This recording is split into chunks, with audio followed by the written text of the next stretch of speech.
My next guest is considered to be the king of juju music. You also know him as Parker Lewis on Fox's hit... No, I'm kidding.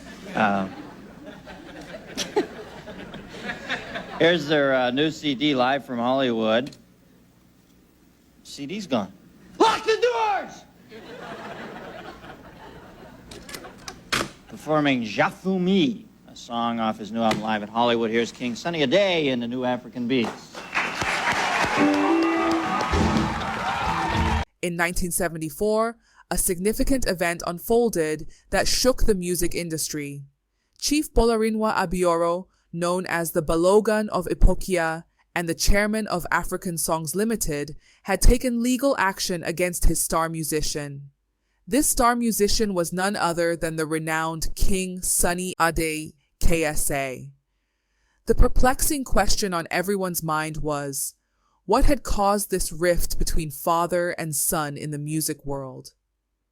King Sunny Ade, often referred to as Sunny, was the second artist to sign with African Songs Limited, preceded by Ayinde Bakare and followed by Sikiru Ayinde Barrister. Like many artists, young Sunny Ade was more dedicated to his musical passion than the business aspects. His primary focus was to excel as a musician. For Sunny, the offer from Abioro, a prominent figure in the music industry, was more than enough. They presented documents for Sunny and his band to sign, which they referred to as a contract. Sunny and his band members didn't hesitate. They were thrilled about becoming recording artists. Little attention was paid to the contract's content, as the pivotal moment was becoming recording artists. Contracts could have been called something else, and it wouldn't have mattered.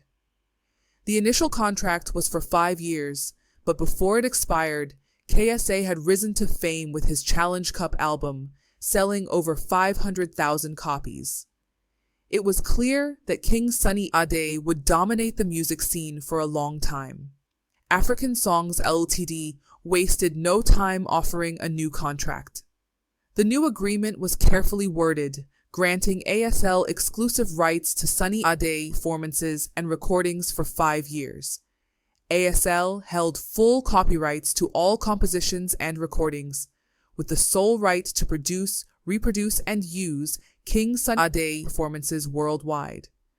Additionally, KSA was prohibited from performing for himself, other companies, or groups during this period.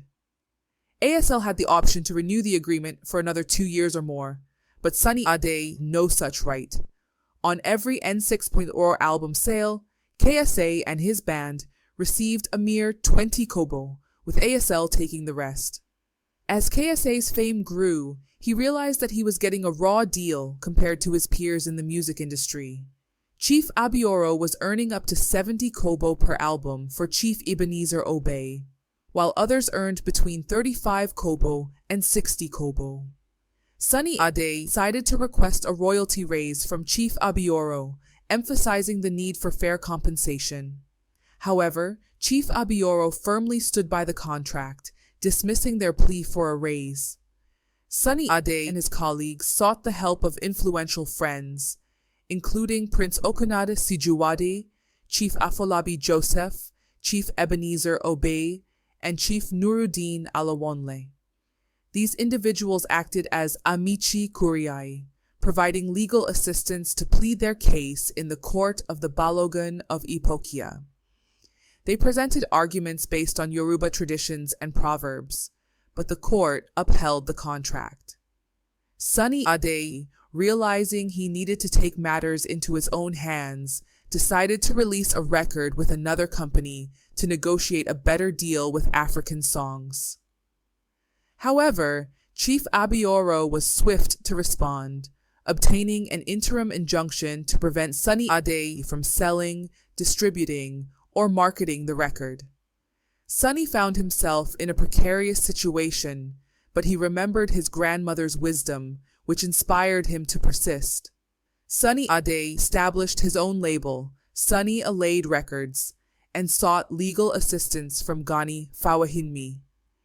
The court ordered ASL to produce their financial records, revealing substantial earnings from Sunny Ade records, yet only a meager N62,000 had gone to KSA over nearly a decade. Ghani also challenged the contract's unfair terms and its restraint on trade, but the court upheld the contract's validity. The court ruled that Sunny Ade could not release another album until his current contract expired in 6 months, but he was allowed to perform live for fees to sustain himself. The judgment was a mixed result, but it marked a turning point for Sunny Ade. He learned that creative talent must be balanced with a strong understanding of the business side of the music industry. In the end, he emerged wiser and more empowered.